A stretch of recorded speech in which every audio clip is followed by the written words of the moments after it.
Indeed, Allah subhanahu wa ta'ala has said, وَإِن تُعُدُّوا نِعْمَةَ اللَّهِ لَا تُحْصُوهَا. If you were to try and count any blessing of Allah, none of the blessings of Allah Azza wa Jal can be accounted for. Even though we may feel we're living through exceptional times, and if you feel that way, you're not alone, and actually you might be right. However, there's no reason for us ever to lose our hope or to let these things get to us. It's enough for us to understand that the fear factor upon some of our minds is a trick of shaitan. Okay, this is the takhweef is also used by Allah subhanahu wa ta'ala, but in a different way. Yukhawifu, Allah subhanahu wa ta'ala does at times use the fear factor, so to speak, to motivate us. But shaitan uses the fear factor in another way. He uses it to demoralize us and to fear the future, and to fear for our lives, and to fear that Allah subhanahu wa ta'ala will not fulfill his end and his bargain, that is, to fulfill his promises. So yu'idukum al-faqr. So shaitan's game is to always promise us that if we do what we're supposed to do in terms of obedience to Allah and trust in Allah, then the result will always be negative. Al-faqr, obviously, the literal translation is poverty, but al-faqr in general is to be bereft of your needs, to be needy. So if you look at it from that perspective, what does it mean? Anytime that we are encouraged by Allah to do something for His sake and to be brave and to have tawakkul and trust in Him, shaitan's game is to make us fear the outcome. That if we do that, we will be hurt. That in some way Allah subhanahu wa ta'ala will not fulfill His promise. Okay, so we have to know the nature of the game of shaitan is to make people fear. Whereas the nature of Iman is to give people itminan. Iman, itminan.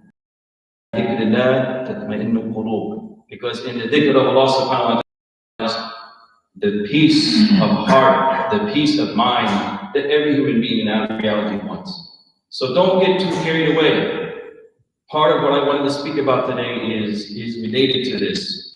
That it's so almost amusing to me to find that many Muslims in our communities have so much trust in the same people that have been on a smear campaign of Muslims for the last 20 years, who have literally been lying through their teeth. You and I should know empirical evidence, what we have seen and heard, seen with our own eyes and heard with our own ears. وَلَتَسْمَعُونَ مِنَ الَّذِينَ أَشْرَكُوا وَالَّذِينَ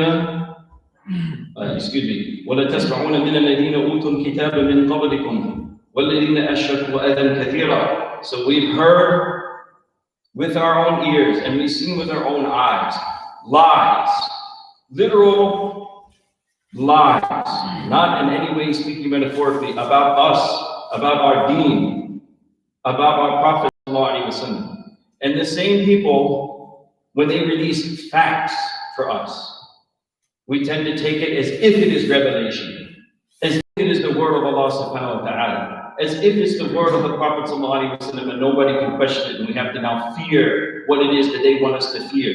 We now have to live the way that we are told to live. Many people even, and this is the scary part, which I want to allude to quickly, many people even sometimes will use the deen itself to justify these attitudes. There is no doubt, even in our condition, when you're living under the authority of non-Muslims, which is not ideal for any Muslim. Because Allah forbid, what if tomorrow they do decide to ban Islam and the practice of Islam? What will you do then? Is that a good position to be in? No, not at all. Not at all. So there is no doubt in Sharia the idea that we obey the law of the land. But there is also the golden rule which our beloved Sallallahu Alaihi Wasallam gave us ourselves, gave us, from his own lips, which is what? لا طاعة لمخلوق في معصية الخالق. There is no obedience to the creation of Allah in anything that is disobedience to Allah Himself. Okay, you don't obey any created being at the expense of disobeying Allah subhanahu wa ta'ala. So we do have the room to sometimes be rebellious. And please forgive me for lending some of my own personal experiences, because when I grew up with that rebellious attitude. Punk rock, hardcore, hip hop, all this stuff. I grew up to rebel against society, against the norm, against what I was being told. And to be honest with you, that is from Allah. Why? Because if I didn't have that attitude, do you think I'd be Muslim today? If I didn't question authority, if I didn't think for myself, if I didn't think outside the box, would it be very possible in your own minds for a suburban white male in the United States of America to become Muslim? Illa masha'Allah, only by the will of Allah.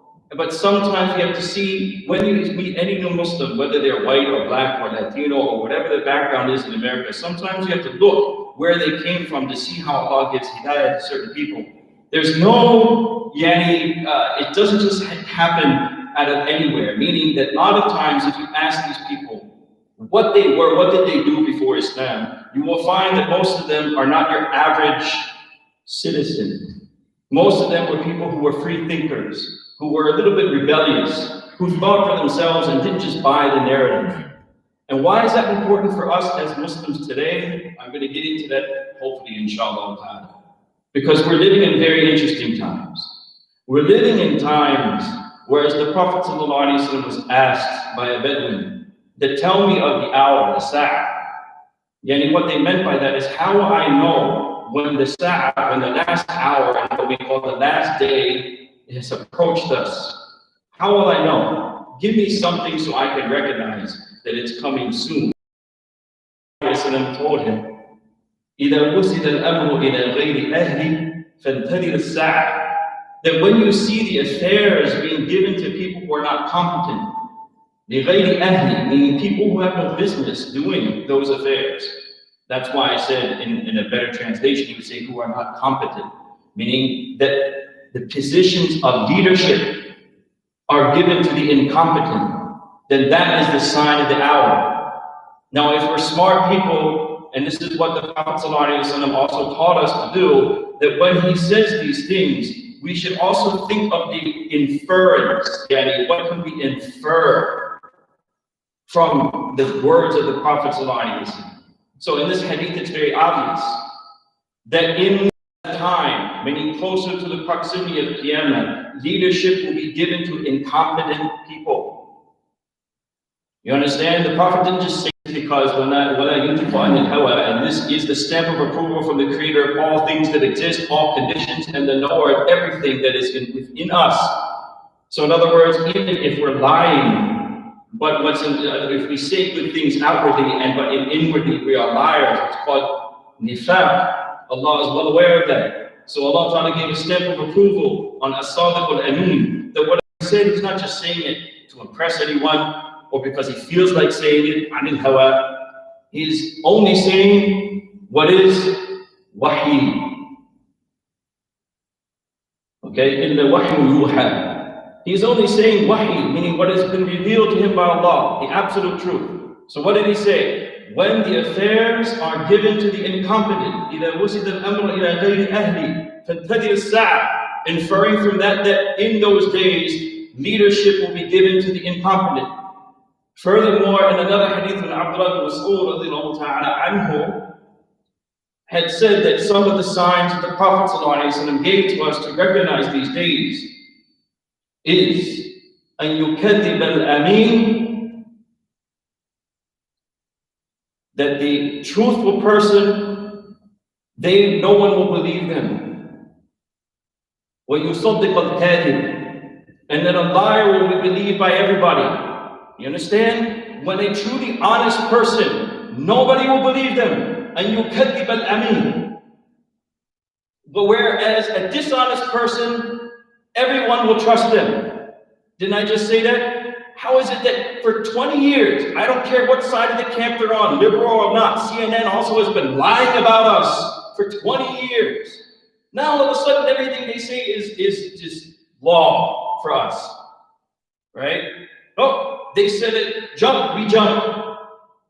How is that possible for a logical, for a rational person? For 20 years you've been lying to me. You sound like those battered women that go, they get abused by their husbands, and they go and they complain, and then they go back to the same person again. Oh, he'll change. After 20 years, darling, forgive me for saying, he's not going to change. He's the same man, and he has no plan to change. If for 20 years you keep on believing in people, the problem is you, not them. They've shown you their character for long enough now that we should not just buy everything. We should not just buy the narrative. And this is the signs of the days. And yukadhib al-amin, the people who speak the truth, who are honest and should be trusted, no one will trust them, no one will believe them. Whereas, وَيُصَدِّقَ الْكَاذِبِ, the liar will be trusted. And of course, adding on to that, وَيُتُؤْمِنَ الْخَائِنِ, that treacherous people, people who break their promises, people who cannot be trusted, they will be the ones everyone trusts. Have you not understood that today, the reason why most ulama say that we should stay away from politics is not because there's no such things as siyasa and politics in Islam. There is, obviously. The Muslims need a society, a mujtama' to live in. They need sultanah, they need authority to protect them and their borders and the affairs of their deen. This is no doubt part of the religion of the deen of Allah subhanahu wa ta'ala. In fact, it is the completion of the religion. This is why, and maybe this is another topic in another time, because I don't want to get into that controversy, but even i'tiqadan, it is unanimous that the scholars agree as a matter of aqidah, a khilafah for the Muslim ummah is fault. It is an obligation on this ummah. And if you're not fulfilling that obligation, you are actually sinful. So just take that in for a second. We can discuss that another time. And I'm not at all endorsing any particular groups in that statement. I'm just saying as general, we as an ummah need to have our authorities taken care of, or excuse me, our affairs taken care of by an authority. Okay? But when that's not there, and we have what we have now, and we have to deal with it, no doubt we are patient and we ask Allah subhanahu wa ta'ala to bring about what is best for our affairs. But in those times, this is what you will see. That the politicians that we have now are no more than liars. And again, we see it over and over again. How many times do they promise things that they don't do? Am I making it up? Am I a conspiracy theorist? Or they do this in front of you? This is not a conspiracy. The church will be the one that ever, and to the point, the same riwayah, Abdullah ibn Mas'ud said, أَن يَسُودَ كُلَّ قَبِيلَةٍ مُنَافِقُوهَا, that every tribe will be led, meaning the leaders of every people will be their hypocrites, meaning hypocrites will lead, will be the leaders of all people, and every people, no matter what they are, what group they are, every qabilah, every group of people will be led by hypocrites. And what did the Prophet ﷺ say about a munafiq? According to hadith that's muttafaqun alayh, with Bukhari and Muslim every day. Ayatul munafiqi thalath. The signs of a hypocrite are three. What are they? إِذَا حَدَّثَ كَذِبَ. When they speak, they lie. وَإِذَا وَعَدَ أَخْلَفَ. If they promise you something, they don't fulfill their promise. وَإِذَا أَتُؤْمِنَ خَانَ. And if you trust them, they betray you. If this does not apply to every single politician, I have no idea who it doesn't apply to. Yes, it applies to many people, other than politicians, obviously. I'm not just picking on politicians. But these are the obvious signs of a hypocrite according to Rasulullah. If they speak, they lie. If they make promises, أخلف. They break all of their promises. And if they are entrusted to do something, this is the funny thing about all of this, is we actually trust these people to change the thing. I read now, it hurts me so much to see some Muslims saying that post-election now they feel safer. Ya Rabbi Ya Allah. Kayf? How? To be honest with you, from my perspective, I actually felt safer in the presidency of a loudmouth than I did in the presidency of a person who supposedly liked us, because the policies during that time were much more harmful to us than they were during the time of a person who said he doesn't like us plainly. Go figure. Remember the Prophet ﷺ said, إِنَّ اللَّهَ لَا يُؤَيِّدُ هَذَا الدِّينَ بِرَجُلٍ فَاسِقٍ أَوْ بِرَجُلٍ فَاجِرٍ. Indeed, Allah assists this religion through a person who is sinful. Some ulama say because of the context of the hadith, through a hypocrite. Meaning Allah will make His deen dominant through any means He wants. The first time I heard about Islam was on a hip-hop song. Right? It's not necessarily the most halal venue to hear about religion. Okay? But Allah will use whatever He wants to make this deen dominant, to bring this deen to people. He doesn't need pious people, good people. He doesn't even need Muslims. He can make a person who doesn't even like Muslims as the catalyst for bringing Islam to people. And at the end of the day, that should be our goal as Muslims in this country. It's funny, in other words, see, what has happened is that when our goal is just to be comfortable, to live a good life, right? And not to spread Islam, this is what our mentality is. Anyone who threatens discomfort, now that becomes a serious issue. But if we actually think of ourselves as ambassadors of our religion in this land, then really any hardship that we bear, whether people talk about us, whether people give us discomfort, we will remember Rasulullah sallallahu alaihi wasallam, and we will remember the words of Allah that I said earlier, that Allah has promised you that these people will abuse you. You know what we would do about all of that? We wouldn't worry about it anymore. We said, my goal is the goal of giving da'wah, of calling people towards Allah. My goal is to be representatives of this religion that I claim to be the truth in this land. It is not just to live a comfortable life. And that's, please forgive me, I'm not trying to pick on anyone. And again, the only reason why I'm making any references to my own personal life is because we all have, unfortunately, we assume things about each other that are very negative. So if I say certain things without giving you a little background, you may say this guy's jealous. I grew up in Westchester, Pennsylvania. I don't know if any of you know where that is, okay? This is actually one of the strongest economies and highest levels of living and standards of living and employment in the country, not just Pennsylvania, okay? So if I'm saying this to you, don't think that this is a poor guy making fun of rich people, no. I know what being rich and comfortable means, but alhamdulillah, by the fadl of Allah, I also know what it means to struggle. Side note, Abdul Malik ibn Marwan was once asked, we asked somebody in his court, what is the best wife to get? And an old sheikh said to him, a woman who has seen both poverty and riches.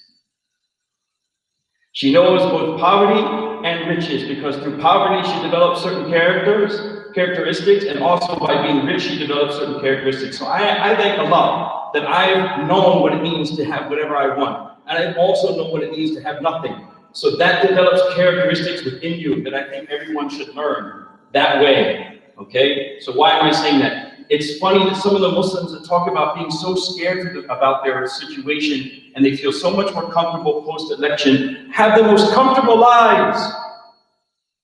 I mean, you're literally living in the United States of America in the suburbs with a 6-digit something salary with everything you want and you feel uncomfortable. You should be ashamed of yourselves for saying things like that.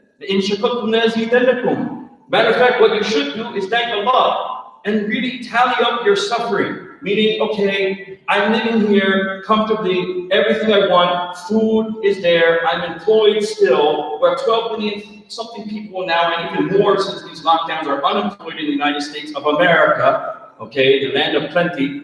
Some people don't have anything here in this country, and I have all these things, and now I have the nerve to say I feel unsafe. Does anyone come to your door to drag you out and threaten your life or put you in a camp? Because some of our Muslim brothers and sisters are going through that right now. Has anyone done that to you? Is anyone going to do that to you? This is not Serbia. I hate to say it, right? Americans are a little different in these regards. Bi-idhnillah, that will never happen to you, inshallah. But that's predicated on you recognizing the blessing of Allah. I'm safe, I'm comfortable, I have everything I have. Stop complaining. Say Alhamdulillah. Allah subhanahu wa ta'ala has given me what He has not given so many people. And if you show that attitude, instead of doing this like being fearful for something that doesn't exist, Allah ta'ala will continue to give you these blessings. In other words, He will continue to protect you. He will continue to give you wealth. He will continue to give you all of these things. But back to the original point, Why am I saying all this? It's because what are all these hadith tell us? When authority is given to people who are incompetent, await the hour. It's the sign of the hour. When hypocrites will lead every people, every group. And what are the signs of a hypocrite? According to the Prophet ﷺ, when they speak, they lie. وَإِذَا وَعَدَ أَخْلَفَ, when they give promises, they break their promises. وَإِذَا تُؤْمِنَ خَانَ, and when you trust them, they betray the trust. If this doesn't apply to every politician, I don't know what it does.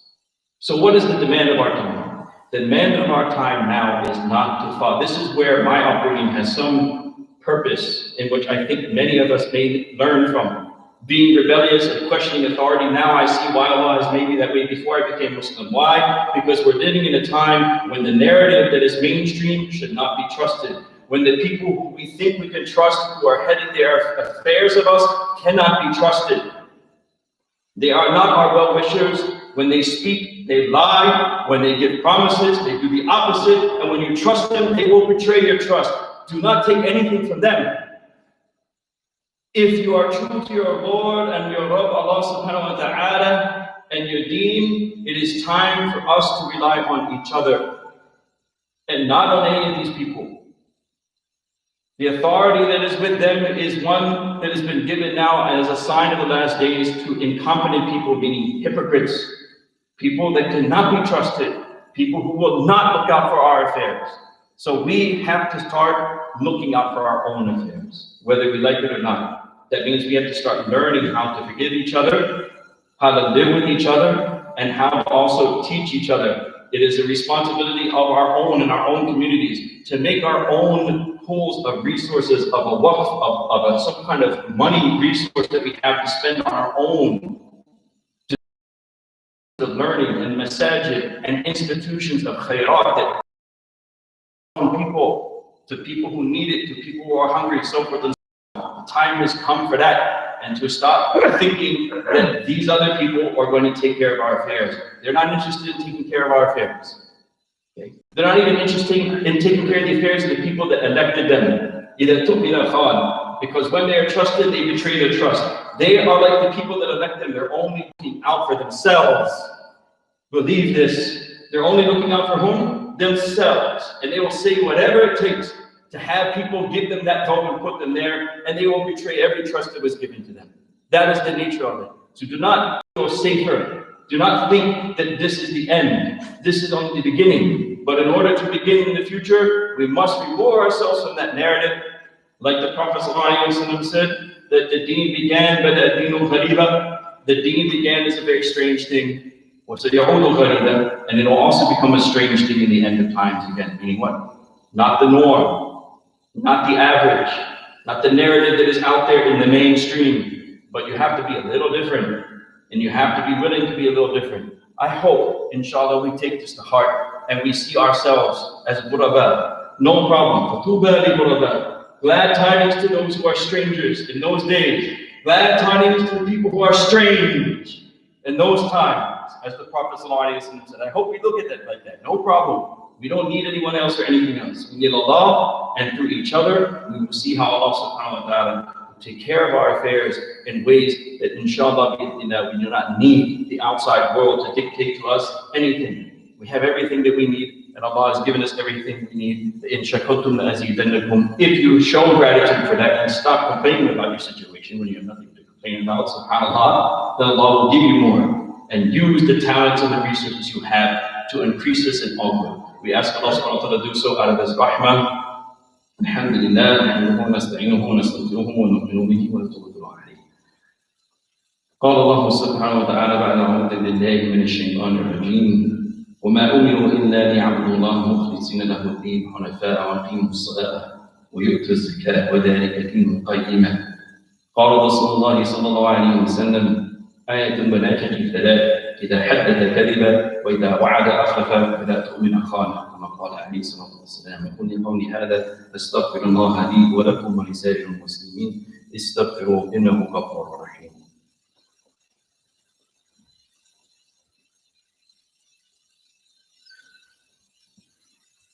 الحمد لله نحمده ونستعينه ونستغفره ونؤمن به ونتوكل عليه ونعوذ بالله من شرور أنفسنا ومن سيئات أعمالنا من يهدي الله فلا مضل له ومن يضلله فلا هادي له ونشهد أن لا إله إلا الله وحده لا شريك له ونشهد أن محمدا عبده ورسوله أرسله بالحق بشيرا ونذيرا بين يدي الساعة من يطع الله ورسوله فقد رشد ومن يعصيهما فإنه لا يضر إلا النفس ولا يضر الله شيئا. أعوذ بالله من الشيطان الرجيم. إن الله وملائكته يصلون على النبي يا أيها الذين آمنوا صلوا عليه وسلموا تسليما. اللهم صل وسلم وبارك على سيدنا محمد وعلى آله وصحبه أجمعين. اللهم اغفر لنا وللمؤمنين والمؤمنات والمسلمين والمسلمات وألف بين قلوبهم وأصلح ذات بينهم وانصرهم على عدوك وعدوهم يا رب العالمين. إن الله يأمر بالعدل والإحسان وإيتاء ذي القربى وينهى عن الفحشاء والمنكر والبغي يعظكم لعلكم تذكرون فاذكروا الله يذكركم واشكروا له ولا تكفروا وأقيموا الصلاة وصلوا. I'm sorry. That's the end of khutbah. I was going to say straighten your lines, but we can't do that, right? So, mashallah. Inshallah. الله أكبر الله أكبر أشهد أن لا إله إلا الله أشهد أن محمدا رسول الله حي على الصلاة حي على الفلاح قد قامت الصلاة قد قامت الصلاة الله أكبر الله أكبر لا إله إلا الله.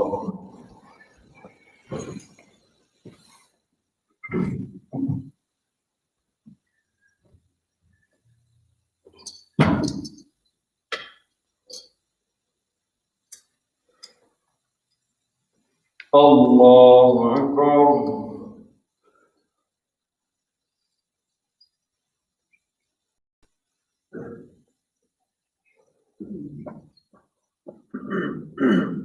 الحمد لله رب العالمين الرحمن الرحيم مالك يوم الدين إياك نعبد وإياك نستعين اهدنا الصراط المستقيم صراط الذين أنعمت عليهم غير المغضوب عليهم ولا الضالين.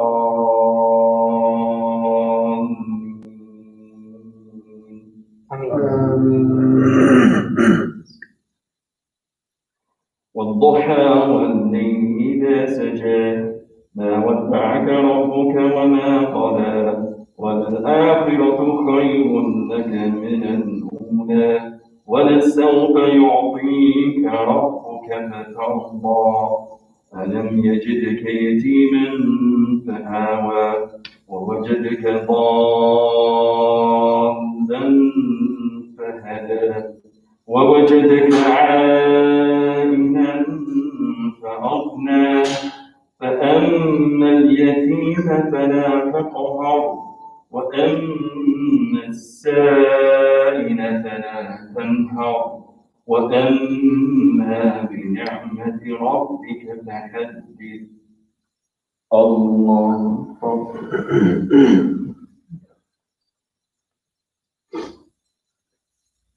سمع الله لمن حمده. الله أكبر.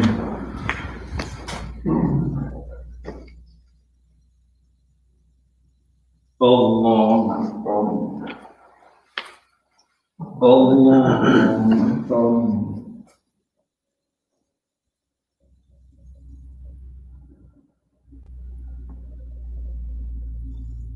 الله أكبر. الحمد لله رب العالمين الرحمن الرحيم مالك يوم الدين إياك نعبد وإياك نستعين اهدنا الصراط المستقيم صراط الذين أنعمت عليهم غير المغضوب عليهم ولا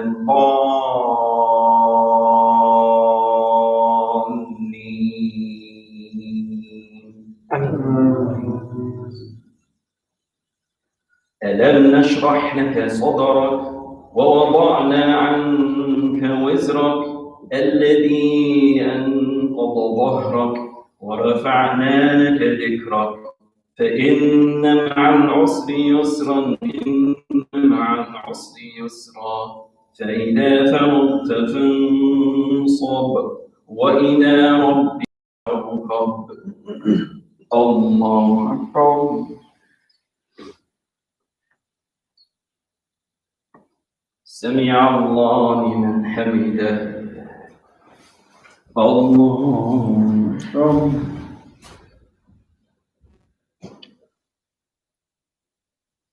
الله أكبر. الله أكبر.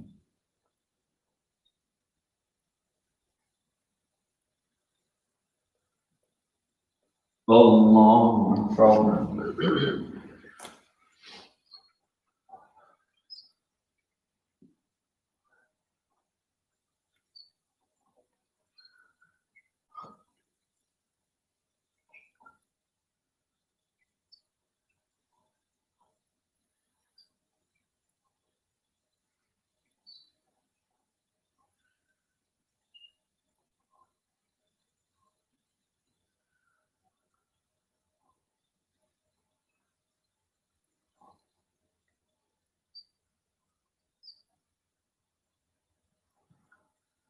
السلام عليكم ورحمة الله. السلام عليكم ورحمة الله. الله أكبر. أستغفر.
Yeah, you want to try again?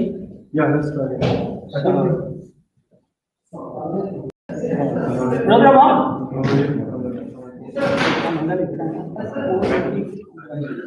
Brother Aman. Sir, please, we need your help. Yes, sir. Camera ला के दियो अच्छा एक minute मैं गाना sir camera वो भी ला सकते हैं तो मैं क्यों आना सर आप एक्सपर्ट हो sir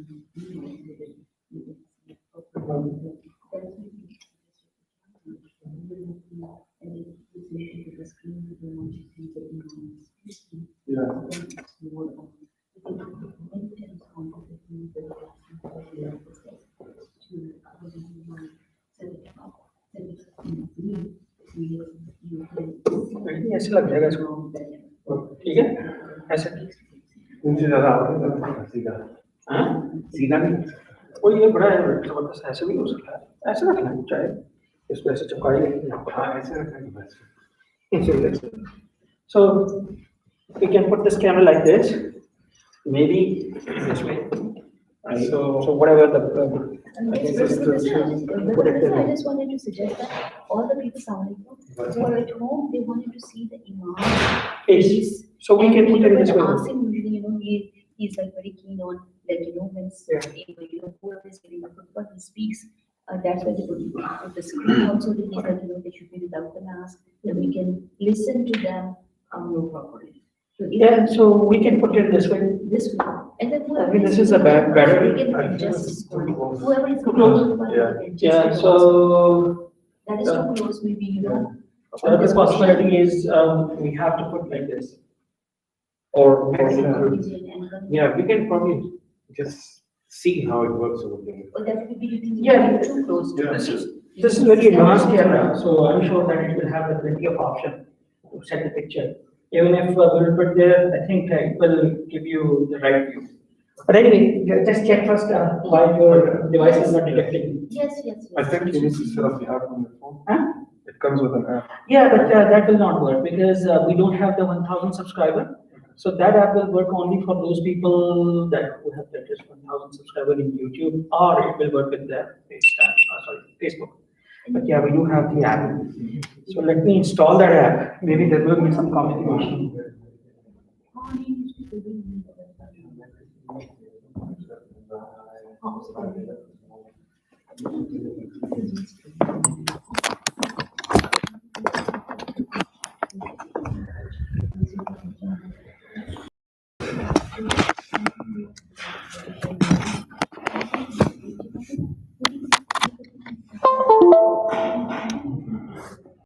Yeah, this device and this USB connected. These two things tell us that just okay. Can you click when you're setting up a Hero 9? I cannot find it. Oh. Choose what to do with this device.